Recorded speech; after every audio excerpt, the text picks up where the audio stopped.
जय हिंद साथियों। कैसे हैं आप सभी। स्टडी विद शैलेंद्र में आपका स्वागत है। और ये हमारा सेकंड चैप्टर रहेगा क्लास 6 का एनसीईआरटी का। ठीक है। और इस चैप्टर में मेनली हम फोकस करेंगे किस पर, अक्षांश और देशांतर पर। ठीक। इसको अगर हम इंग्लिश में बोले तो इसको हम बोलते हैं लैटिट्यूड। ठीक। और इसको हम बोलते हैं लॉन्गिट्यूड। ठीक।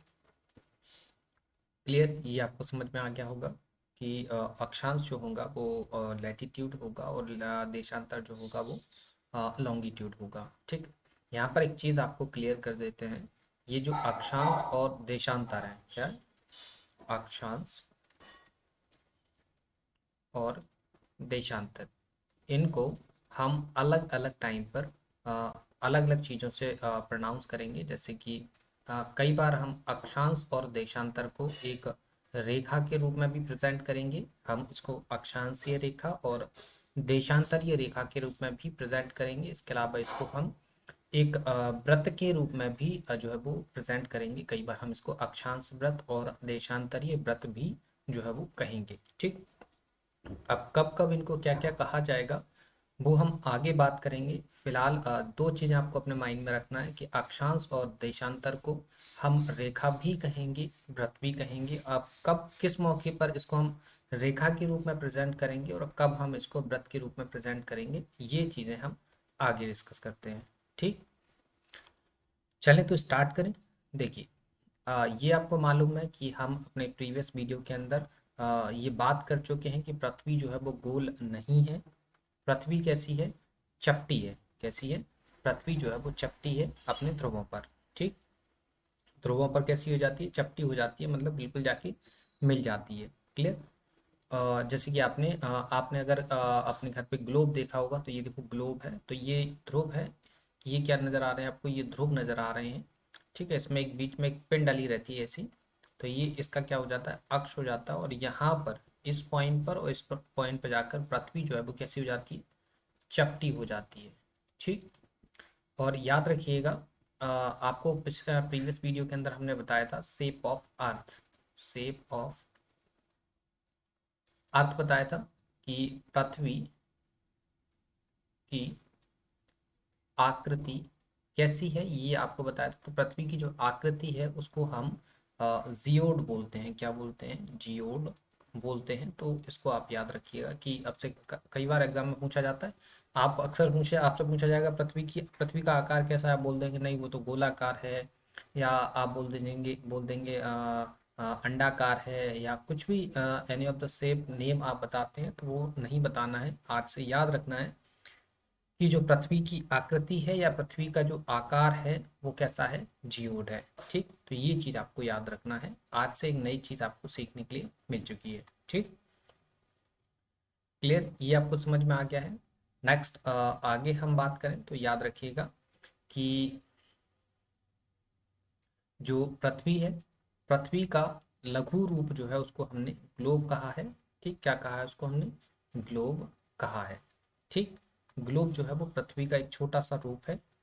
क्योंकि समझने के लिए, इतनी बड़ी पृथ्वी को समझने के लिए एक हमने एक काल्पनिक रूप से एक छोटा सा एक स्ट्रक्चर बनाया हुआ है जिसको हम ग्लोब बोलते हैं। जैसा कि ये आपको समझ में आ रहा है कि हमने पृथ्वी को छोटा सा एक समझने के लिए एक काल्पनिक स्ट्रक्चर बनाया हुआ है कि तो उसमें जो है क्या हो जाता है, ये इसको हम क्या बोलते हैं? इसको हम जो है वो ग्लोब बोला करते हैं। ठीक। इसमें क्या करते हैं, हम इस ग्लोब को वास्तविक पृथ्वी से जो है वो जोड़कर बनाते हैं। याद रखिएगा, ग्लोब जो है वो आपके ग्लोब जो है वो दो तरीके से हो सकते हैं। एक ग्लोब जो है वो बहुत बड़े हो सकते हैं। बहुत, ऐसा करते हैं यहाँ लिखते हैं।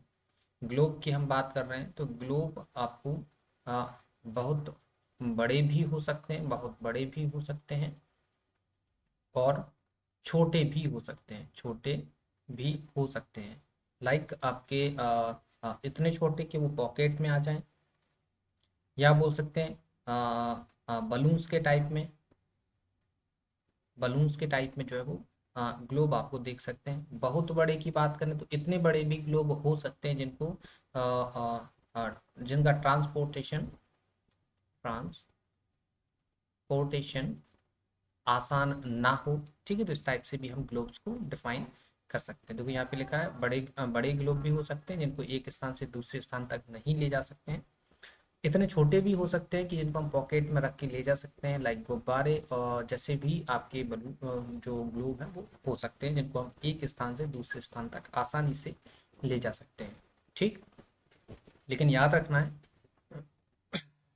आपको एक चीज याद रखना है कि ग्लोब कभी भी स्टेबल नहीं होता है। ग्लोब आप देखना कि आपका ग्लोब जो है, ग्लोब जो है वो स्टेबल नहीं होता है। जैसे कि आप ये देख रहे हैं, आपने कभी आप फिजिकल रूप में देखेंगे तो ये जो बॉल टाइप में फंसा रहता है, ये स्ट्रक्चर के इस स्ट्रक्चर के अंदर फंसा हुआ है। देखो ये वाला जो स्ट्रक्चर आपको दिख रहा है, इस स्ट्रक्चर के अंदर ये जो ग्लोब है वो फंसा हुआ है। ठीक है, इसमें ये ऊपर एक पॉइंट है, इसमें ये पॉइंट है, और बीच में आप देखेंगे तो बीच में एक सुई फंसी रहती है। ठीक, तो इसको ऊपर वाले पॉइंट को हम इस पॉइंट को बोलते हैं नॉर्थ पोल, नॉर्थ पोल, और इस वाले पॉइंट को हम बोलते हैं साउथ पोल। ठीक, इट मीन्स इसको हम बोलेंगे उत्तरी ध्रुव, और इस अक्ष को क्या बोलेंगे, इस अक्ष को बोलेंगे हम दक्षिणी ध्रुव। ठीक, ये चीज आपको समझ में आ गई है, क्लियर। इस उत्तरी और दक्षिणी ध्रुव के बीच में यहाँ पर इस ग्लोब के अंदर, देखो रियल में नहीं, रियल में पृथ्वी में कोई भी सुई नहीं होती जो जिस पर वो पृथ्वी घूमती है। ठीक है, ये काल्पनिक स्ट्रक्चर है जिसमें हम जिसकी बात कर रहे हैं, क्योंकि और जो आपकी मूल पृथ्वी है उस पर ना अक्षांशीय रेखा होती है ना देशांतरीय रेखा होती है। ये हम अपनी गणना करने के लिए अक्षांशीय और देशांतरीय रेखाएं बनाते हैं, तो याद रखना है। तो इसके बीच में ये जो सुई डली रहती है, जिसके परितः जो है वो ये पृथ्वी पूरी मूव करती है, घूमती रहती है। ठीक, और ये पृथ्वी कैसे घूमती है, ये जो ग्लोब है वो कैसे घूमता है, एक कुमार के पहिए की तरह, या आप बोल सकते हैं एक लट्टू की तरह जो है वो अपने अक्ष के परितः जो है वो घूमता रहता है। ठीक, आगे हम देखें तो आगे देखिए, ग्लोब पर ये जो आपको ग्लोब दिख रहा है, इस ग्लोब पर आपको जो है वो ये देखिए, ये आपको ये जो दिख रहे हैं, ये हो गया, ये हो गया, ये जो पॉइंट दिख रहे हैं ये आपके कॉन्टिनेंट्स हैं। क्या है, कॉन्टिनेंट्स, मतलब आप बोल सकते हैं महाद्वीप। इसके अलावा ये जो आपको दिख रहा है, ये आपको जो नीला नीला ये जो दिख रहा है, ये पूरा का पूरा ये आपको ग्लोब पर पानी दिखेगा। क्या दिखेगा, पानी जो है वो दिखेगा। ठीक, क्लियर, ये चीज़ आपको समझ में आ गई है, राइट। सो ग्लोब पर आप महाद्वीप और महासागर दोनों की जो है वो स्थिति का पता लगा सकते हैं। दिख रहा है आपको, ये जो दिख रहा है वो आपका स्थल हो गया। क्या हो गया, ये जो दिख रहा है आपको स्थल हो गया, ये जो दिख रहे हैं वो आपके महासागर हो गए। ठीक, आगे अगर हम बात करें तो पृथ्वी के समान किसी गोले पर किसी बिंदु की स्थिति का वर्णन करना काफी टफ होता है, लेकिन हमने क्या किया कि पृथ्वी पर किसी भी बिंदु की स्थिति का पता लगाने के लिए हमने दो चीजों को जाना, दो चीजों की गणना करना सीखा, या बोल सकते हैं दो चीजों की जुगाड़ करी। दो चीजें जुगाड़ कौन सी हैं, एक है हमारी अक्षांश और एक है हमारा देशांतर। ठीक है, इनकी सहायता से हम जो है वो पृथ्वी के किसी भी बिंदु की स्थिति, उसके आप बोल सकते हैं मौसम और वहाँ की जो परिस्थिति है उनका वर्णन कर सकते हैं। लेकिन याद रखिएगा, जो अक्षांश और देशांतर जिसकी हम बात कर रहे हैं ये काल्पनिक है, मूल पृथ्वी पर इनका कोई भी स्थान नहीं है। हमने आपको यहाँ पर आपने क्या पढ़ा कि जो मूल पृथ्वी है उस पर कोई भी ऐसा पॉइंट नहीं है जहां से हम किसी भी स्थिति का पता लगा पाए, वर्णन कर पाए। लेकिन हमने ये ग्लोब बनाया, पृथ्वी का एक स्ट्रक्चर बनाया, छोटा सा एक स्ट्रक्चर बनाया, उस स्ट्रक्चर पर हमने अक्षांश रेखाएं या अक्षांश व्रत, देशांतर रेखाएं या देशांतर व्रत जिसे हम बोल रहे हैं, उनको बनाया है, और उनकी सहायता से हम पृथ्वी के किसी भी पॉइंट की गणना कर सकते हैं। क्लियर, ये चीज आपको समझ में आई है। तो अभी तक आपको थोड़ा थोड़ा बेस बन गया होगा कि अक्षांश और देशांतर क्या है और हमारे लिए क्यों इम्पोर्टेंट है। मतलब ज्योग्राफी के अंदर अक्षांश रेखाओं का या अक्षांश व्रत का, देशांतर रेखाओं या देशांतर व्रत का क्या महत्व है, क्या स्थान है, समझ में आ गया। ये भी आपको समझ में आ गया कि जो अक्षांशीय रेखाएं या देशांतरीय रेखाएं जिनको हम आगे पढ़ने वाले हैं वो काल्पनिक है, मूल पृथ्वी पर उनका कोई स्थान नहीं है। हमने जुगाड़ लगा के किसी भी पृथ्वी की किसी भी बिंदु का वर्णन किसी भी बिंदु के बारे में पता करने के लिए हमने जो अक्षांश और देशांतर रेखाएं जो है वो बनाई हुई है। ठीक, चलें आगे। अभी हम ये वाला जो शेप आपको दिख रहा है इसका भी आगे जिक्र करेंगे कैसा क्या है। देखिए, अभी आपको बताया कि जो आप ग्लोब देख रहे हैं, ये ग्लोब जो है वो एक सुई की नोक, सुई पर जो है वो घूमता रहता है, मूवमेंट करता रहता है। और जिसे हम क्या बोलते हैं, अक्ष बोलते हैं। बताया था ये आपका ये वाला अक्ष एक उत्तरी अक्ष है, और एक जो है आपका दक्षिणी अक्ष है। आपने जो है वो उत्तरी अक्ष को क्या बोला है, उत्तरी अक्ष को जो है हमने बोला है नॉर्थ पोल, और दक्षिणी अक्ष को बोला है हमने साउथ पोल। ठीक,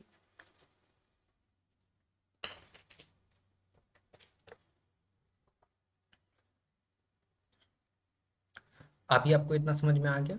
चलिए देखिए, यहाँ पर क्या है कि ग्लोब पर दो बिंदु जो आपको दिख रहे हैं, ये वाला पॉइंट और ये वाला पॉइंट, इनसे होकर एक सुई गुजरती है जो उत्तर तथा दक्षिण ध्रुव है। ये आपको हम बता चुके हैं। ग्लोब को इस सुई के चारों ओर पृथ्वी की भांति पश्चिम से पूर्व की ओर घुमाया जा सकता है। तो ये यहाँ पर एक और पॉइंट ये निकल के आया, ये पॉइंट आप याद रखिएगा, नोट बनाकर लिख सकते हैं, यहाँ पर लिख दीजिए, क्योंकि ये प्रश्न एग्जाम में कई बार पूछा गया है। डबल स्टार लगा कर लिखेंगे। लिखिए, पृथ्वी अपने अक्ष पर, अपने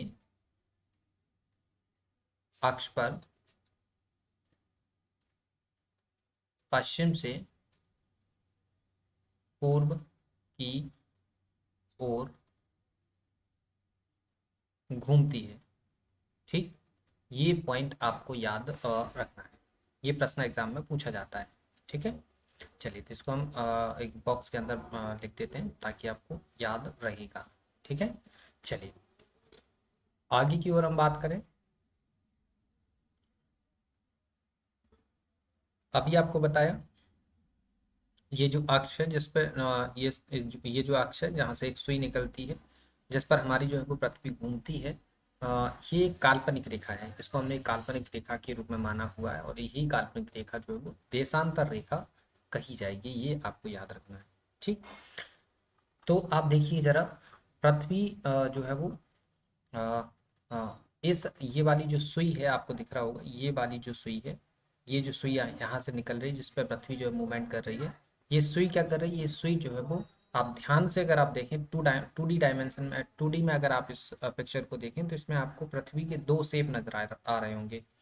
एक ये वाला शेप, जस्ट 1 मिनट ऐसा करते हैं इसको, एक ठीक है ऐसे ही रहने देते हैं। ठीक है, आप देख रहे होंगे एक ये वाला शेप, थोड़ा यहाँ पर ज़्यादा चीज़ें लिख गई हैं, तो कोई एक ये वाला शेप, जस्ट 1 मिनट, कोई अच्छा सा ये वाला। ठीक है, देखो, एक ये वाला शेप नज़र आ रहा होगा और एक ये वाला पोर्शन। ठीक है, दो पोर्शन नज़र आ रहे हैं। देखो, ये बीच में ये सुई है। आप यहाँ से देखिए, ये जो लाइन है, ये लाइन पृथ्वी को या ग्लोब को दो हिस्सों में बांट रही है, एक इधर वाला हिस्सा, एक इधर वाला हिस्सा। ये जो हिस्सा है वो क्या कहलाएगा, ये कहलाएगा आपका पश्चिमी गोलार्ध। क्या कहलाएगा, पश्चिमी गोलार्ध। और ये वाला हिस्सा जो है वो क्या कहलाएगा, पूर्वी गोलार्ध। ठीक है, और इस वाली सुई को, ये जो सुई दिख रही है आपको, इसी सुई को, या जो हम बोल सकते हैं ये जो आपको वर्टिकल लाइन दिख रही है, क्या दिख रही है, ये जो आपको यहाँ पर क्या दिख रही है, ये जो आपको यहाँ पर, यहाँ लिख देते हैं, ये जो आपको क्या दिख रही है, वर्टिकल लाइन जो दिख रही है, ये वर्टिकल लाइन ही आपकी क्या कहलाएगी, देशांतर रेखा।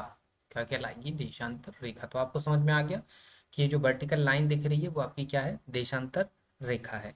ठीक, क्लियर। चलिए, तो ये जो आपकी जो देशांतर रेखा है, ये 0 डिग्री है। कौन सी है, ये आप बोल दीजिए। अभी आप इतना रखिए, 0 डिग्री भूल जाइए।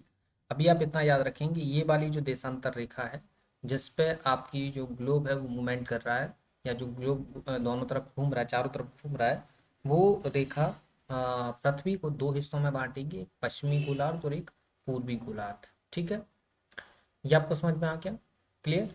चलिए तो आगे चलें।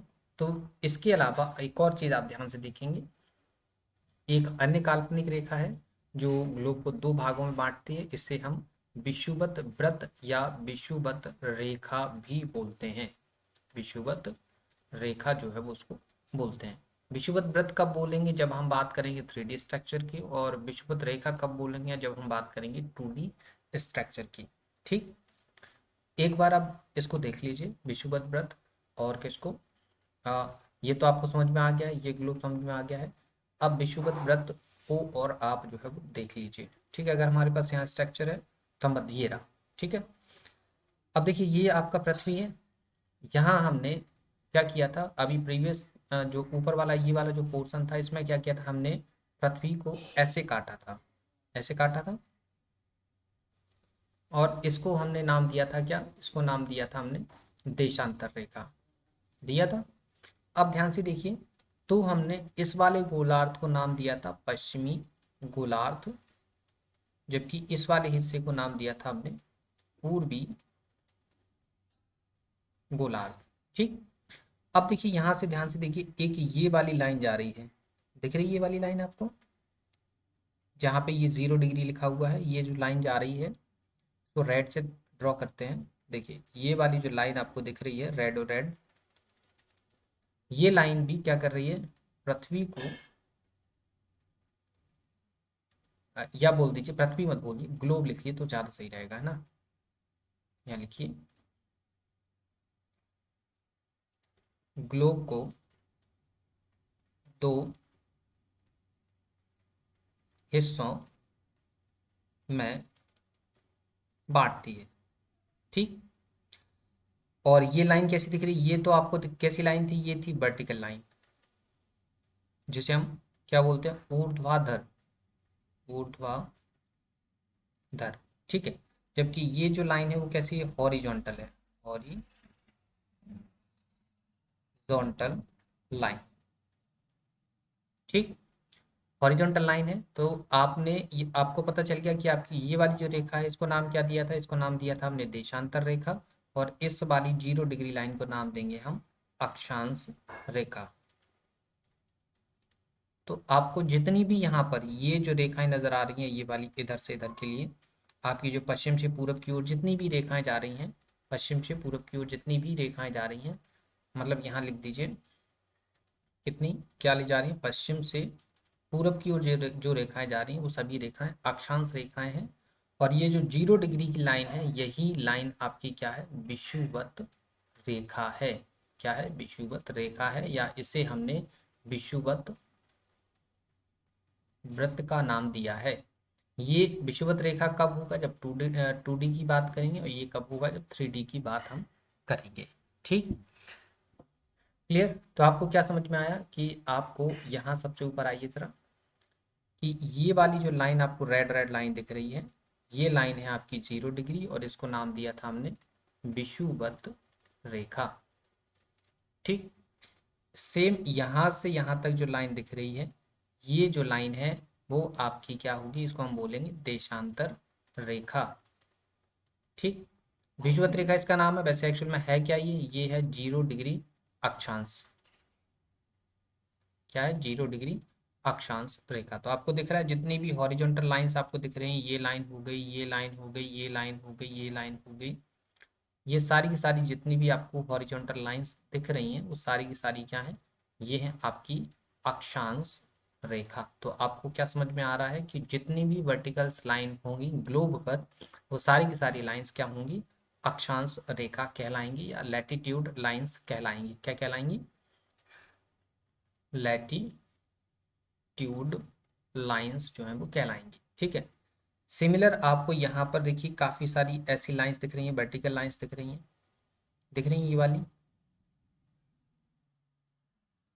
ये जो आपको वर्टिकल लाइंस दिख रही हैं, ये वर्टिकल जो लाइंस हैं वो सारी की सारी, ये जो लाइन है वो सारी की सारी क्या है, देशांतर रेखाएं। इनके नाम को हम अभी देखेंगे, इसमें आपको अलग अलग चीज़ें दिखेंगी। ठीक है, तो वो हम चीज़ें आगे डिस्कस करते हैं आपके साथ। क्लियर, अभी फिलहाल इतना समझ में आ गया होगा, कि इतना इतना डाउट क्लियर हो गया होगा कि अक्षांश रेखा क्या होती है और देशांतर रेखा क्या होती है। इसके साथ हमने एक और चीज़ यहाँ पे बता दी आपको, कि विषुवत रेखा जो है वो पृथ्वी को दो भागों में बांटेगी, जो कि 0 डिग्री अक्षांश होता है। सिमिलर यहाँ पर भी आपको एक चीज दिखी कि ये जो सुई है, जो उत्तरी और दक्षिणी ध्रुव को मिलाने वाली जो सुई है, वो आपकी क्या है, वो आपकी पृथ्वी को दो हिस्सों में बांट रही है, एक पूर्वी गोलार्ध और एक पश्चिमी गोलार्ध। ठीक। सुई का ऊपर वाला जो अक्ष है, ये इसको नाम दिया था हमने नॉर्थ पोल, इसको नाम दिया था हमने साउथ पोल। ठीक, क्लियर। तो यहाँ तक इतनी चीजें क्लियर हो गई, उम्मीद है ये सारी चीज समझ में आ गई हैं। चलिए तो आगे की तरफ बढ़ जाते हैं। अभी एक चीज आपको याद रखना है, अभी हम क्या बोला है, हमने स्टार्टिंग में ही आपको बताया था, किसी किसी जगह हम यूज करेंगे अक्षांश रेखा, देशांतर रेखा, किसी किसी जगह हम देशांतर वृत्त और देशांतर रेखा का यूज जो है वो करेंगे। ठीक है, कहाँ करेंगे ये अभी आगे चल के बताते हैं। फिलहाल इतना याद रख लीजिए, जितनी चीजें बता दी उतनी आप अपनी नोटबुक के अंदर उसको नोट कर लीजिए। ठीक है, चलिए आगे चलें हम, और फिर हम बात करते हैं आगे की। देखिए, पृथ्वी के उत्तर में स्थित आधे भाग को हम उत्तरी गोलार्ध बोलेंगे, और दक्षिण के वाले आधे भाग को हम दक्षिणी गोलार्ध जो है वो बोलेंगे। अब यहाँ पे आ जाइए एक मिनट। देखिए, ये जो हिस्सा था, ये क्या था, ये 0 डिग्री लाइन थी, जिसको हमने क्या बोला था, जिसको हमने बोला था विषुवत रेखा या विषुवत व्रत बोला था। ये वास्तव में होती क्या है, ये वास्तव में होती है अक्षांश रेखा। मतलब जितनी भी रेखाएं पश्चिम से पूरब की ओर ड्रॉ होंगी ग्लोब पर, वो सारी रेखाएं अक्षांश रेखाएं कहलाएंगी, और ये हमेशा कैसी होती है, हॉरिजॉन्टल होती है। ठीक। और ये जो 0 डिग्री लाइन है वो क्या करेगी, ग्लोब को दो हिस्सों में बांटेगी। ये पॉइंट समझ में आ गया। अब दो हिस्से बट गए, तो ये जो नीचे वाला हिस्सा है और ये ऊपर वाला हिस्सा है। ठीक। तो ये जो नीचे वाला हिस्सा है, मतलब यहाँ पर अगर आप देखें, ये आप देखें